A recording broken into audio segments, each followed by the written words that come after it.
Tonight on CBC Vancouver News. Unite the right, not so much. The merger doesn't make sense. We don't have time to think about any of that sort of thing. Put aside your partisan interests, try and genuinely reach out in a credible way and get to an agreement. We tried to do that. We were unable to do so. The BC Conservatives and BC United decide joining forces against the NDP is a hard no. Plus, international students struggling. The room size is too small. How can easily 3 people can live there? New data shows students from abroad have a tougher time finding suitable housing. We head to Surrey, where it's especially challenging. Also, no Messi gets real messy. Very disappointed. Tickets are expensive. Disappointed. I mean, we flew in from Edmonton actually to see him. They should refund people money. The soccer star fans have paid big bucks to see will be MIA at tomorrow's Whitecaps game. The reason? The key players need their rest. This is CBC Vancouver News.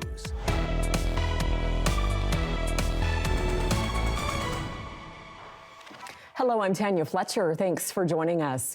A potential merger between the BC Conservatives and the BC United is off the table. The two right-of-centre parties have been in talks about a possible deal to avoid splitting the vote in this fall's election. But as Mira Baines reports, both party leaders are now dismissing the other and have agreed to continue on their own separate ways in no uncertain terms. The relationship between BC United's leader and the leader of the BC Conservatives is deteriorating fast. BC United leader Kevin Falcon released a framework for cooperation during the election campaign that he said the two parties hashed out over 2 meetings. He blames BC Conservative leader John Rustad for rejecting it. John Rustad ultimately made the decision that that's not something that he wants to proceed with, and he is going to put his personal ambitions as he views them above the best interests of the province. Under the deal, the parties would have agreed not to attack each other during the campaign, and they would not have run candidates against each other's incumbent MLAs running for re-election. It's a way to protect 2 BC Conservative seats and 15 BC United seats. BC Conservative leader John Rustad responded that Falcon's party had told him a few months ago to get lost using a vulgar 2-word phrase, and that his party intends to run candidates in all BC ridings. And a merger doesn't make sense. We don't have time to think about any of that sort of thing. And non-competition will only help the NDP win a government. Falcon took to social media and accused Rustad of making things up. With the deal dead, UBC political scientist Stuart Prest says there wasn't much in the deal for the BC Conservatives. The latest election poll showed BC United at 12% support. There's not a lot to be gained by putting BC United on life support if they really are as weak as they appear to be. Press says the fighting between the parties will likely benefit the BC NDP on election day. Well, these guys are so out of touch. I mean, British Columbians are dealing with cost of inflation, they're dealing with challenges around healthcare and housing, and they're squabbling over backroom deals, not even paying attention to what British Columbians care about. The provincial election is set for October 22nd. Mira Baines, CBC News, Vancouver. Well, 2 major transportation projects in Metro Vancouver have fallen well behind schedule. The Patella Bridge replacement was supposed to be finished by the end of 2023, but the new completion date is nearly 2 years later, now slated for the fall of 2025. BC's Transportation Ministry says the project has faced significant challenges, including global supply issues. And the Broadway subway is facing similar setbacks. Construction was expected to be finished on that project in late 2025, but it's also now running nearly 2 years behind. You'll now have to wait until fall of 2027 to take that line. Officials blame tunneling and station line excavation work that took longer than expected. One local business owner says the ongoing construction has pushed his grocery store to the brink, with sales down 40% year over year. Access is one of the biggest problems, so they can't access. The road conditions change almost by the hour. We don't know what's going to happen. People can't come, they can't stop in front of the store, it's hard to get into the parking. It's mostly accessibility. That's what drives local small businesses like us, is we're accessible to the community, and they've taken that away from us. He calls the delays very disappointing and says he hasn't had any support from the city, province, or the federal government while the construction has been taking place right outside his store. Well, now that the courts have sided with the province in the Surrey policing saga, the question is, what's next for Mayor Brenda Locke's mission to keep the RCMP? Chad Pawson takes a look. The losses for Surrey Mayor Brenda Locke continue to mount, with yet another this week over policing. The courts have sided with Public Safety Minister Mike Farnworth and upheld provincial legislation to force a police transition in Surrey. Locke's not admitting defeat, but says she's still in the fight to deliver on her 2022 campaign promise to keep taxes low over policing and keep the RCMP. The tax burden facing Surrey residents is the reason why the majority of the members of this council and I have fought so very hard to put an end to this transition. That majority is a slim one, just one councillor. So how strong is Brenda Locke's mandate to keep the RCMP? It's something she argues she has from the 2022 election, but a look back tells a different story. The vast majority of eligible Surrey voters did not cast a ballot 2 years ago, with only about 32% of residents going to the polls. In the mayoral race, Locke received 28% of the vote, a narrow 1% more than pro-municipal police force mayor Doug McCallum. There was also a third candidate who split votes. Some say it's a stretch for Locke to emphatically claim Surrey residents want to retain the Mounties. It's hard to make that claim. I mean, you can make a claim to legitimacy, but can you make a democratic sort of mandate claim that this is something overwhelmingly wanted by people? Meanwhile, the provincial prognosticators are celebrating the judicial win and appealing to fatigue over the issue in Surrey. This is obviously a huge relief for the people of Surrey who just want this done. I want this done. Everybody wants this done. As I said, the people of Surrey want this over. They want the transition moving forward, and that's what's going to happen. And it would be great if the city of Surrey was there. So, will the city be there? Surrey Mayor Brenda Locke has not yet announced her next move, but with many pressing issues facing the city other than policing, her 19-month fight may be coming to an end. The Surrey Police Service is set to take over from the RCMP officially in November. Chad Pawson, CBC News, Vancouver. International students are more likely to live in unsuitable housing compared to Canadian-born students. That's according to recent data from Statistics Canada, which also found Surrey is one place where those students have it the worst. Our John Hernandez went there to hear about the housing challenges firsthand. Depression is the worst thing that I get through from the last 2 months when I went to Canada. Life in Canada isn't what Anit Kaur envisioned when she came here from India. Finding an affordable place to live was the first big challenge. I was facing so much issues because if I'm asking from any landlord for my one-room basement, they are charging so much high from the international students because they know that we don't have any much knowledge. Short of options, she found a spot in a 2-bedroom basement suite. In total, 6 students live there. She shares her room with 2 of them. The room size is too small.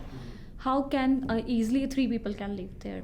Even there is no storage capacity there, so how can I put my storage and stuff there? She feels there's little privacy or security.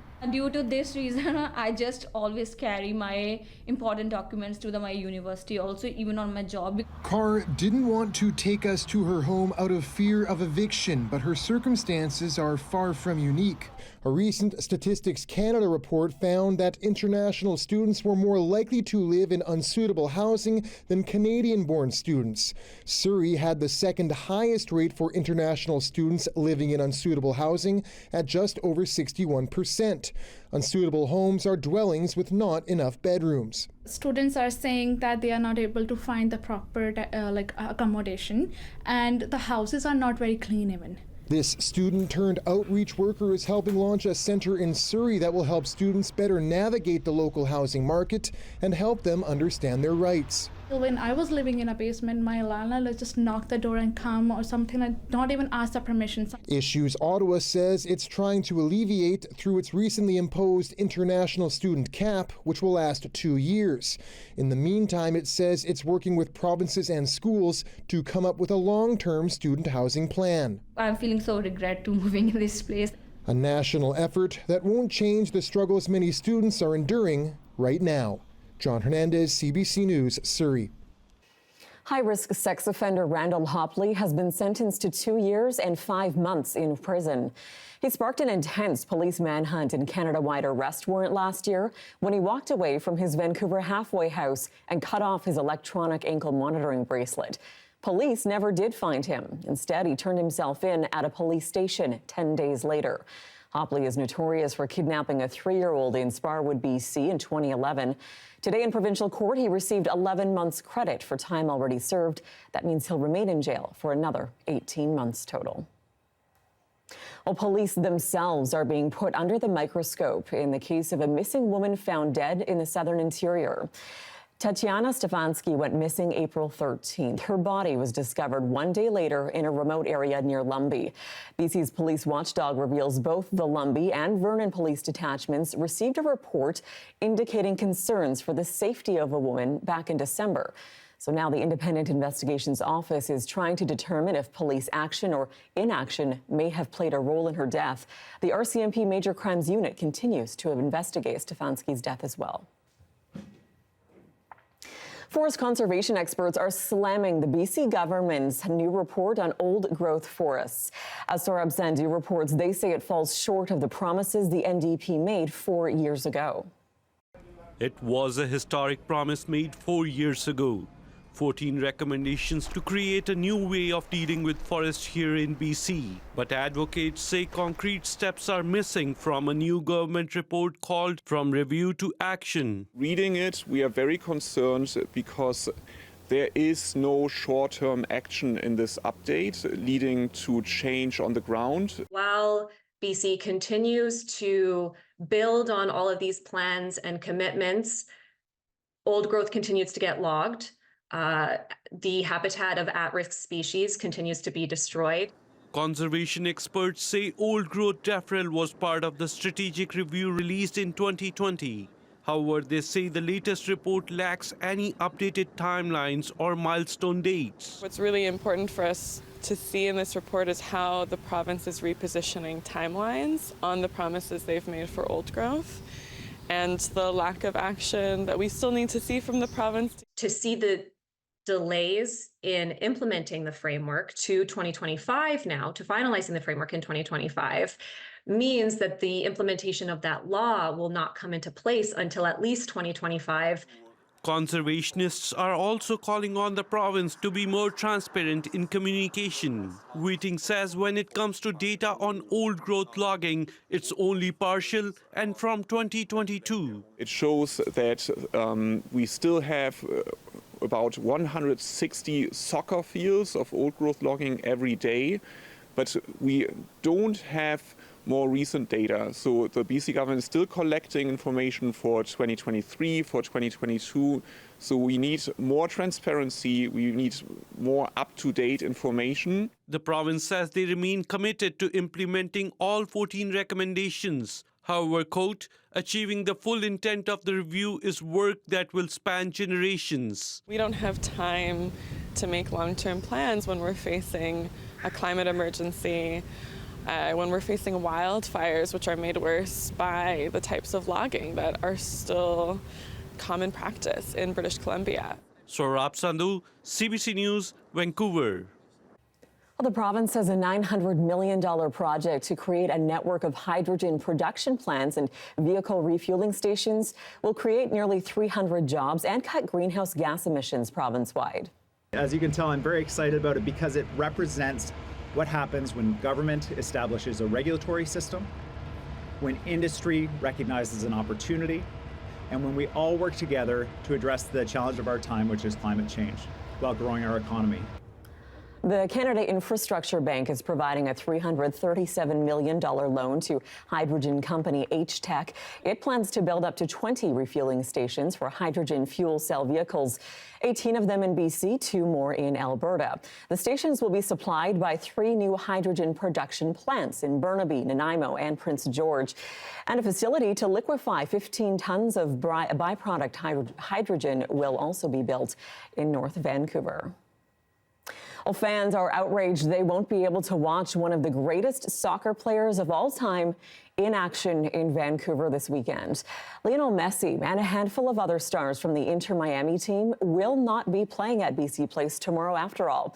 The club saying tomorrow's game against the Whitecaps would be a good time to rest some of their key players. As Michelle Morton is finding out, that's not sitting well with fans who paid a lot of money to see them.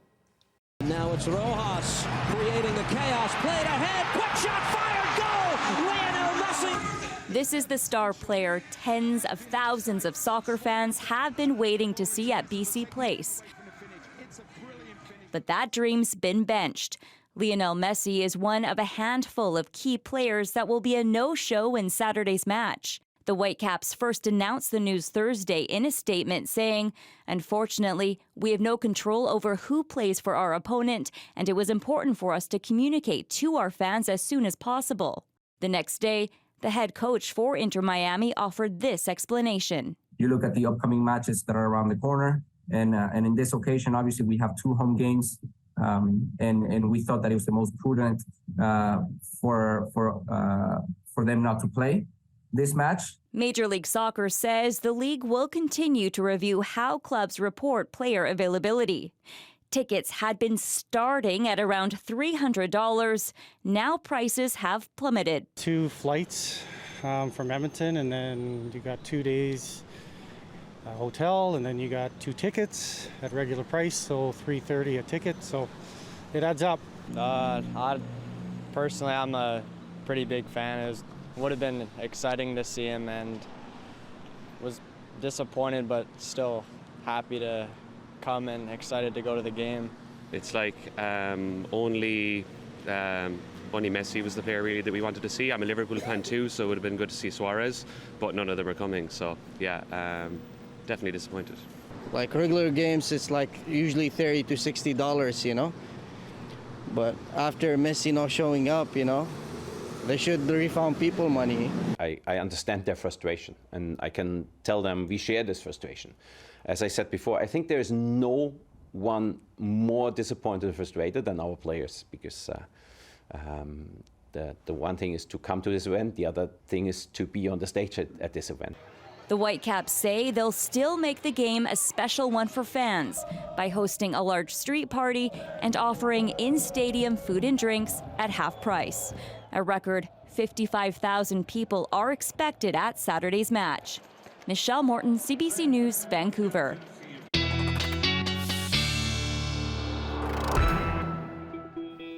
Let's bring in our Darius Madavi, a tough pill to swallow for those fans, and it sounds like that street party might be a little wet perhaps tomorrow? Maybe. Afternoon, though, looking pretty dry, fortunately. We do have some rain in the overnight times tonight into tomorrow morning, as you can see here. A little bit of stuff coming to the lower mainland, but then we start to dry out by tomorrow morning.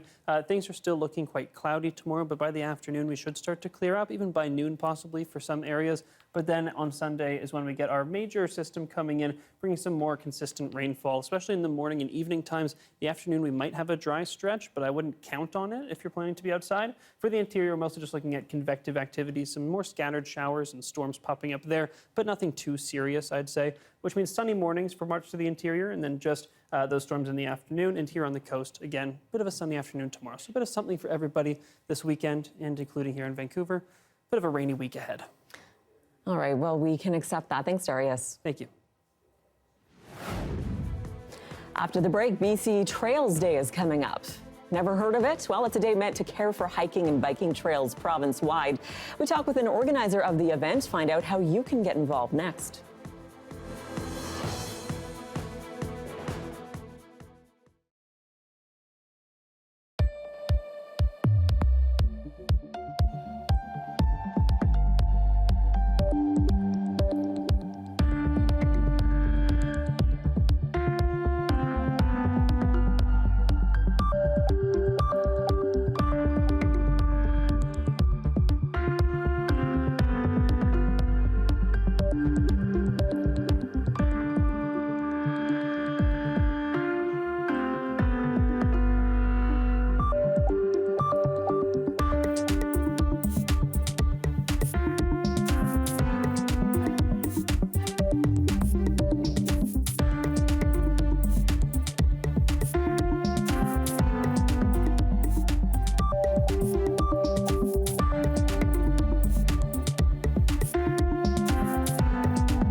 For many British Columbians, hiking and biking are second nature. But who takes care of maintaining all 44,000 kilometers of BC's trails? As you might imagine, volunteers are a big part of that work. Louise Peterson is the executive director with the Outdoor Recreation Council of BC. She joins us now from Invermere. Thanks so much for being with us today. Thank you for having me, Tanya. So Louise, walk us through everything that goes into taking care of a trail. Yeah, well, thank you so much for bringing this to everybody's attention. I think the role of volunteers is really one that not many people know about. They are often, they're kind of, we kind of talk about them as trail fairies. They're kind of, like all the work that kind of takes place on our trails, or like happens when people are not out and about. But yeah, there's a lot of volunteers out there. We know that there are at least tens of thousands, like at least 10,000 volunteers, and they're basically they're active in most communities in British Columbia. Volunteers, they do all the work that you may see if you come across a volunteer. You know, they maintain, they construct trails and other outdoor recreation infrastructure. They also the ones that do all the volunteer management. They do planning. They work with local councils, provincial agencies to make sure that communities that are in need of new trails that they get them. So it's a lot of work that often takes a lot of years. So really, yeah, it's really thanks to that passion, the time of volunteers that we have these 40,000 kilometers of trails that you see in BC today.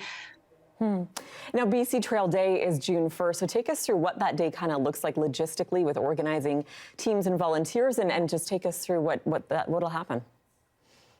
Yeah. So BC Trails Day is an opportunity to celebrate trails, celebrate the outdoors, and really recognize just like how important trails and the outdoors are to community health and well-being, and also just like for our social health as well.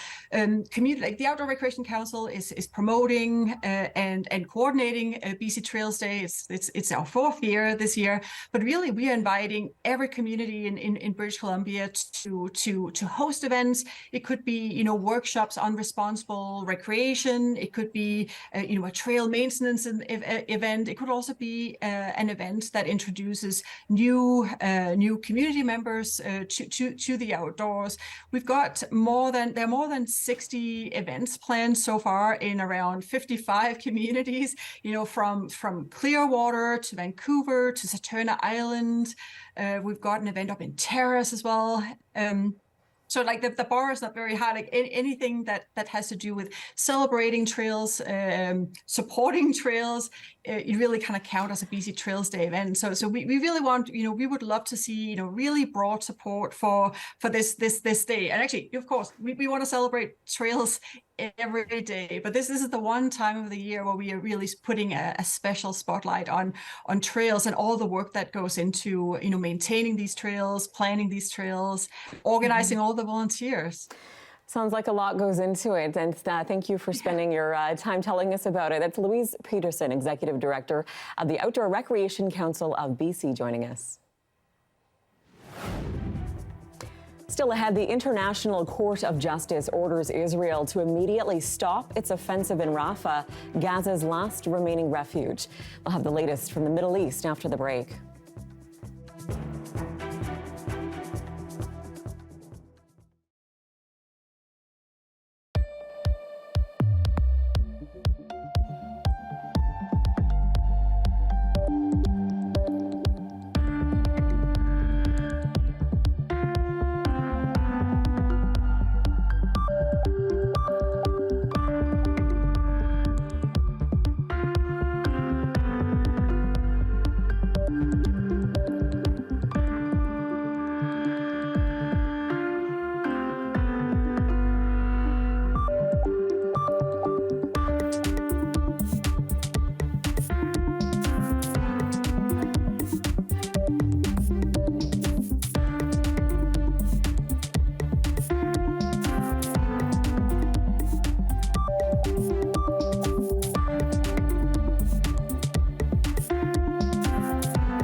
Welcome back. Overseas, the International Court of Justice has ordered Israel to halt its offensive on the southern Gaza city of Rafah.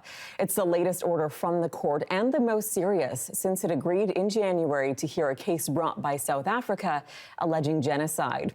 At least 35,000 Palestinians have been killed in the Israeli response to the Hamas attacks on October 7th.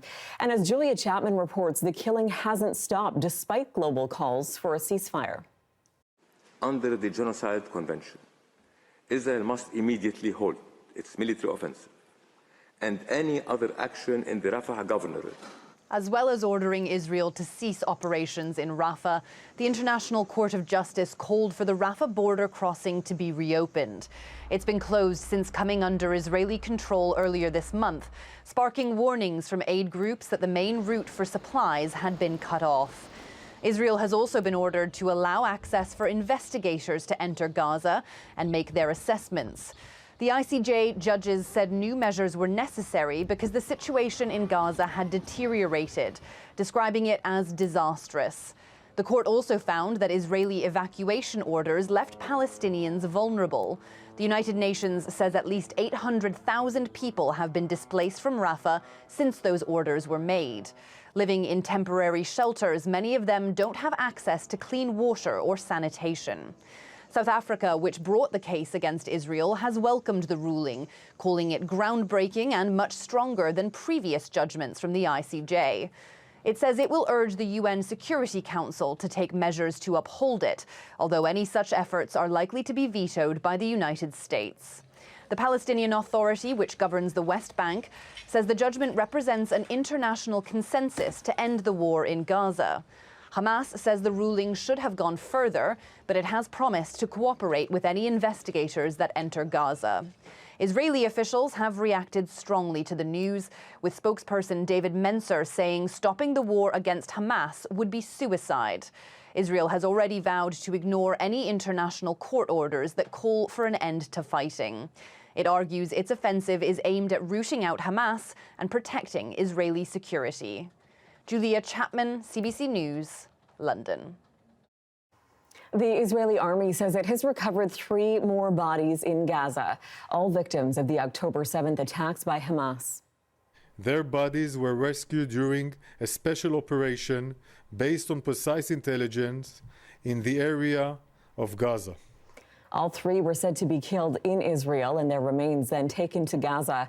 2 were killed at the Nova Music Festival. 1 was a foreign tourist. Israel vows it'll bring back all of the hostages, dead or alive.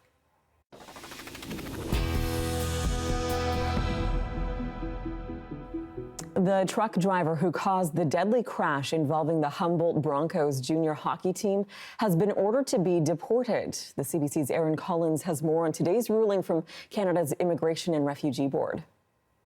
Today's news was not a surprise for Jaskrit Singh Sidhu or his legal team. The deportation order issued today more process than anything else, and Sidhu's lawyer says his client isn't done fighting to stay in Canada. Sidhu was behind the wheel of the truck that ran into the Humboldt Broncos team bus in April 2018, killing 16 people.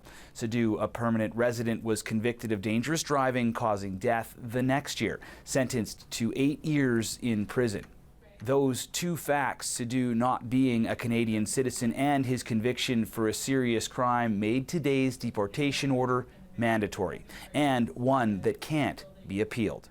It doesn't matter if they're a career criminal or they did one momentary lapse like my client. It doesn't matter if they arrived yesterday or if they've been here for 10 years like my client and are well established. Family ties are irrelevant. My client has a Canadian wife and a Canadian child. But Sidhu's lawyer says his client isn't done trying to stay here. He will now reapply for permanent residency status on humanitarian grounds because Sidhu would be separated from his wife and child if deported. I think there are very, very compelling, compassionate considerations here. And we would hope that, we get that kind of consideration. I'd like to see compassion triumph here. Families of the people who died in the Humboldt Broncos crash are divided on the issue. Some want to see Sidhu removed from Canada. Others say they're okay if he stays. It's unclear how long that permanent residency application will take. It could be months or even years, and Sadu could be deported before a decision is even made. Aaron Collins, CBC News, Calgary. Younger voters came out in record numbers in 2015 to help Justin Trudeau win a majority government. But since then, their support for the Liberals has faded. Millennials and Gen Z voters could make up close to half of the electorate in the next campaign. And as Ashley Burke reports, that has the Prime Minister and members of his caucus trying to find new ways to win them back. Just try to come around further away from the camera. These Gen Z staffers work for Employment Minister Randy Boissonnault, but in this case, they're calling the shots. And then am I smiling or am I just walking by you? I'm going to say with confidence you're walking away. They're directing social media videos that could hit with millennials and Gen Z like this. I'm working late. The Liberals have heard from young Canadians they want authentic politicians. This is one way they're trying to win trust. Got to have some videos that are fun, that maybe are edgy, but that also say to people, I'm real. It's all part of a new push to reach younger voters. Mary Ng bought her own drone to bring on international trips. MP Nate Erskine-Smith just hired a filmmaker to produce his content. It's answering the questions that they have, speaking to the issues that they have on platforms that they are on. Trudeau's Liberals need to win the support of Canada's largest voting demographic or risk losing the next election. Right now, the Liberals are in the worst position they've been in with millennial voters and Gen Z voters. That support, he says, drifted to the Conservatives, who are reaching them where they get their news, on social media, and talking about their issues. You want to be able to afford rent? Then you have to vote for Pierre Poilievre. In the last year, the Liberals have pivoted with housing announcements and a budget focused on younger Canadians. To ensure fairness for every generation. But how do you get that message to younger voters who don't watch traditional news? We got to meet Canada's Deputy Prime Minister and talk to content creators, including Danica Nelson. She says creators like her with thousands of followers are a way to reach this generation. They want to meet people where they are, and they know that people are on social media. Wait, don't scroll. This is important. The Prime Minister's office is also sharpening its social media game, doing more interviews with podcasters and making more videos explaining policy. You may have heard of the capital gains tax. That video getting millions of views, but whether that translates into trust and votes is too early to tell. Ashley Burke, CBC News, Ottawa. The RCMP has added a traditional Indigenous ribbon skirt to its uniform. The commissioner has announced officers can now wear them when donning the traditional red serge. The move is meant to demonstrate the force's commitment to reconciliation, equity, diversity, and inclusion. But as Cameron McIntosh tells us, not everyone is happy about it. As Canadian a symbol as it gets, the RCMP's red serge. This week, the dress uniform got an addition. A ribbon skirt featuring 4 colors representing 4 directions, after a push by female Indigenous members and elders, including Judy Pelly. It really signifies how we have pride in our womanhood, in our, being matriarchs of our communities. Ribbon skirts are seen by many Indigenous nations as a symbol of identity. For the RCMP to adopt it is upsetting to some. Upset over the role of red-clad Mounties in settling Western Canada and residential schools. At this march in Winnipeg for residential school survivors, strong feelings. We need to focus on the justice and the truth and reconciliation, which I don't believe the RCMP has done to date. I think that's an insult to our people because they're the ones that snatched us away. But not everyone here feels that way. Represents the women and how we're just growing stronger. The push for an RCMP skirt came after RCMP officers gave a ribbon skirt they made to a young Saskatchewan girl shamed at school for wearing hers. Pelly is that girl's grandmother. It gave us a sense of pride for who we are and as women. In a lengthy statement, the RCMP said it consulted Indigenous staff and advisors. The RCMP also permits Indigenous officers to take an oath on an eagle feather and wear Métis sashes. Sandra Delarond has consulted with the RCMP on issues including missing and murdered women and girls. She gets the concern, but also sees it like this. The RCMP doesn't own the ribbon skirt. It's owned by the members that wear it. The RCMP says there are about 300 Indigenous members of the force eligible to wear the skirt, as conversation around it underscores the complexities of reconciliation. Cameron McIntosh, CBC News, Winnipeg.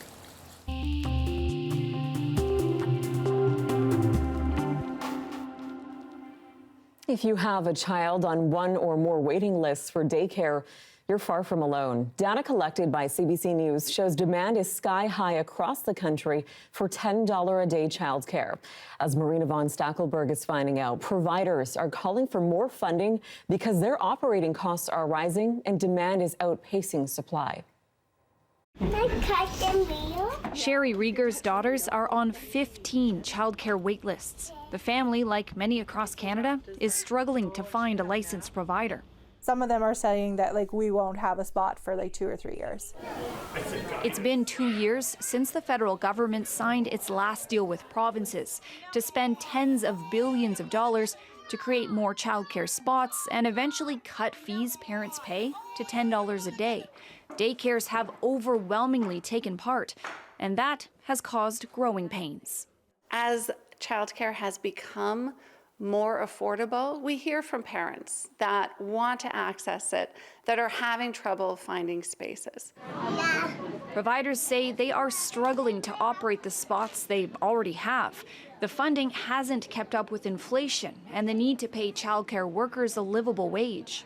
We do need to take into consideration those costs, and those will only increase as the demand goes up. As part of the deal, daycares also can't raise their fees, an option they had in the past to offset costs. Some private childcare centres in Ontario who can access those public dollars have threatened to pull out of the program altogether unless they get more money. The funding will have to rise across the whole sector, but it is not coincidental that this game of chicken is not being played by anybody other than the for-profit sector. It's hard to know exactly how many childcare spaces are needed. Each daycare has its own waitlist and many families are on multiple. But the latest data from Statistics Canada shows half of Canadian families now report struggling to find a spot. The funding is great. It's a great incentive to get us mums back out to work. But again, if I can't access it, what is the point? To add to Sherry's anxiety in finding daycare, she's expecting her third child this fall. That baby doesn't have a name yet, but is already on a wait list. Marina von Stackelberg, CBC News, Ottawa. Coming up, it's that time of year again. The Richmond Night Market has thrown open its doors for the summer. We introduce you to a team behind one of the food stalls next.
And Darius Madavi is here with another look at the forecast, starting though with the fire danger rating. Sounds like it's a bit of a mixed bag depending where you are in the province. Yes, that's exactly right. And I thought we should take a look at this before we head into the weekend because things might change. But in the north, right now, you can see where fire danger is either climbing or staying high. In the south, staying low, largely because of those showers that we've had in the south. It's actually been quite wet for many areas in southern BC, so a little bit of alleviation there. But again, this is where we've been looking at. This is where the drought has been ongoing for going on 2 years now, and where we've seen extremely high fire danger, as well as all the very serious fires that we're seeing in the province right now. Those big two, especially up by Fort Nelson. Now, the smoke should start to get a little bit thicker on tomorrow, and especially on Sunday in the area. But we're also going to see some storms, a little bit of rain, maybe some thunderstorms as well, dropping some heavy rain in some areas. So hopefully that'll also help alleviate the situation a little bit. So we might actually see it come down a little bit by the time we get into Monday, even though the smoke conditions might be a little bit worse through the weekend. In terms of temperatures, though, those are going to stay, they have been high today in the northeast, a little bit lower, maybe a couple degrees below seasonal here in the south. That's going to stay high tomorrow up in the northeast and then start to drop as we get later into the weekend, especially because Sunday and Monday is where we see those bigger storms in the Fort Nelson area. Meanwhile, in the south, staying pretty high despite seeing those storms in the afternoon, evening times. You can see that here, actually. Take a look here. Lots of that convective activity down here in the south tomorrow, and also up in the northeast as well, especially in the Peace area tomorrow. Fort Nelson, probably Sunday and Monday is going to be more when we see that convective activity, the storms. And then you can see a bigger system starting to roll in probably next Tuesday. That's where we're going to see some more, our first really consistent rainfall here here in Vancouver once again. Beyond that, it's just sort of periodic coming in and out. But Tuesday, so far at least, is looking like some more consistent rainfall. In terms of the wind, again, we were looking at whether that system coming down tonight was going to develop into something similar to Tuesday with those downpours and that high wind. At the moment, it doesn't seem like it will. There are going to be some strong winds at times tomorrow, especially down along parts of the island, but nothing too out of the ordinary. It's not going to be 90-kilometer gusts. At least it doesn't seem like that right now, although again, it's a bit unpredictable right now. The models are in disagreement. This is just one of them. Looked at a few of them, and so that could change. But for now, I don't think the winds are going to be too bad. Across the province, though, plenty of precipitation coming down, along with some sun here on the coast, going to be tomorrow afternoon, but in the interior, probably in the morning. And in terms of 5-day forecast, as we looked at earlier, lots of rain over the next few days, a few dry periods, especially Monday and tomorrow afternoon. But enjoy the sun while it's here. And temperature's not too bad either, looks like. Okay, thanks, Darius. Thank you.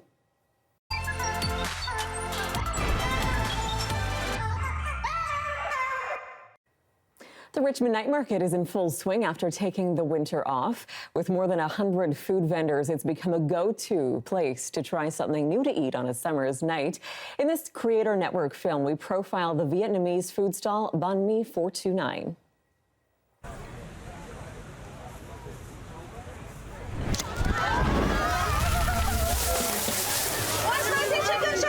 Spicy chicken coming on the way. Very spicy and smoky hot.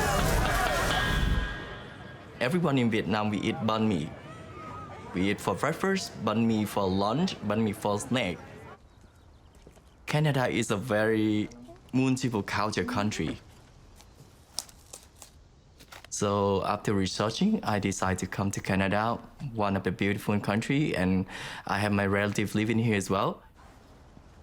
I came to Vancouver in 2017 as an international student, and I spent 2 years to study PhD in marketing and business administration at Douglas College. I grew up in Vietnam. I spent 24 years of my life there. I decided to study abroad. I fight for it. My parents did not allow me to go outside of Vietnam. To them, like, a girl should, find a good job, get married as soon as possible, and like, don't go out, don't experience things. That's just for men. Chef, how long is the spicy chicken? Spicy chicken, I'm coming in 2 minutes, guys. Got it? Lynn, me, and Jenny, we all taking international supply chain management in Douglas College. We are always talking about opening a small business together. John, Ling, and I, we get along because we have the same hobby about cooking. We were combining Korean and Vietnamese cultural. The Asian atmosphere at the mine market bring me back to home.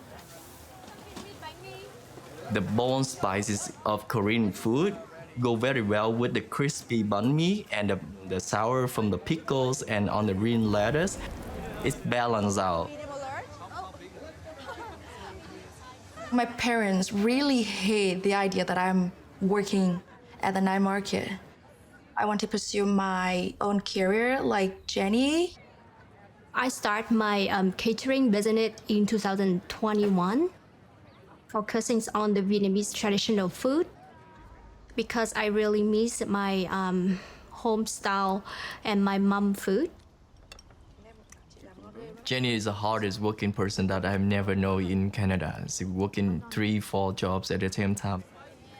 Usually, like we finish night market very late, by 1-2 a.m. and she coming home and take care of the baby and come back to work tomorrow morning. I don't know how she do it. The first feeling when I see my baby at 2:30 in the morning is the guilty, cause like I feel like so bad to just leave my baby at home without mom, and my husband is the one taking care of her. But seeing the baby after work is really amazing because like it seemed like make all the tiredness gone away and ready for another day. Being a mom really motivated me and strengthened me, helped me have more motivation to pursue my dream. Jenny is my role model for sure. Like she inspired me a lot. Like Jenny is the very hardworking person. She always keeps us on track. My parents just want me to have a stable job. Tell me like, stop working in the night market, yelling me, saying like, it's not worth it. You a girl, you should do this, you should do that. When someone say I cannot do anything, I would try to prove them that they are wrong. I always believe in her that she will find the right path for her because she's very hardworking and very smart. That's so cute. Thank you. Running a business is not only my dream, but always my family tradition. My grandmother had business, my parents have a business. I want to be a businesswoman. I think I got inspired by my aunt, who is a very successful businesswoman in Vietnam. Her quote is like, never give up and never let anyone else tell you not to do anything. I'm very proud about Vietnamese foods, and that's why now I want to open my own restaurant so I can create my own menus. I can serve my own food for my customer. I want to give my daughter the best condition to follow her dream, open like all the doors for her. Seeing her photo through the message is really motivating me and made me feel, oh, I need to do it fast. The Vietnamese, we have an idiom like everything starts difficult, but after you overcome the difficulties, so hard work will get paid off. Quá trời luôn. Lâu mới có dịp gặp ha. Still to come, ever heard your eyes are making it up? Well, actually, your brain has a lot to do with it. Why what you see day to day isn't the whole truth, and why that's a good thing. Next.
Welcome back. A Nova Scotia fisherman caught a rare yellow lobster this week. It's considered a 1 in 30 million catch. He talked to CBC about the one that didn't get away. Kind of just stopped and said, holy moly, look down this trap here. We're just on the west end of Pictou Island, so all operations kind of came to a standstill, and this it stood out from the rest. It was just a bright yellow lobster, and something I'd never seen before, and neither did they. In 18 years he fished, so it was almost like it just fell in a can of yellow paint, more or less. So first thing was first. Of course, everybody had their cell phones out, and a half dozen pictures or more were taken, and just sat there and admired it, I guess, for the next few minutes, and then carried on, of course. Where's the lobster now? It's been turned in. It's going to go to the Northumberland Fisheries Museum on the Pictou waterfront. So it's from what I know, is it remains there for the summer and on display so the public can see. And then, as far as I know, they release it at a later date. And how big would that lobster have been? It was a market size, but it was small. It was probably around the 1 pound range. It was female, and but healthy, and it's just small overall, though. Just yellow. Just yellow, bright yellow. Yeah, no, it was.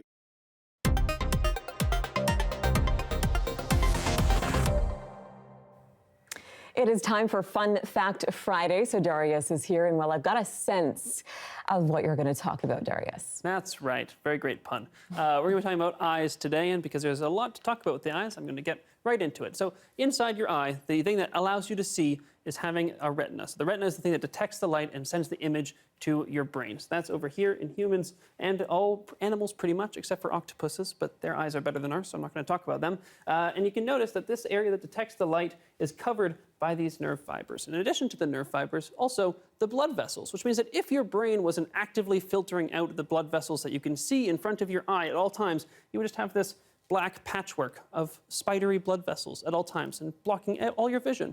And plus, you also saw where the optic nerve was, where it inserts into the eye, where we saw how it sends the signals to the brain. That means that this part right here is not detecting any light. So you can't get an image from that part, which means that there's a part of your brain, a part of your sight, that you just can't see anything at all. So there's a hole in your vision that your brain is just filling in for you all the time. So there's a lot of very interesting things that have to do with your eyes. It's doing all magical things to let you see. We should be very thankful for them. The things you teach us before a weekend to give us party conversations is just amazing.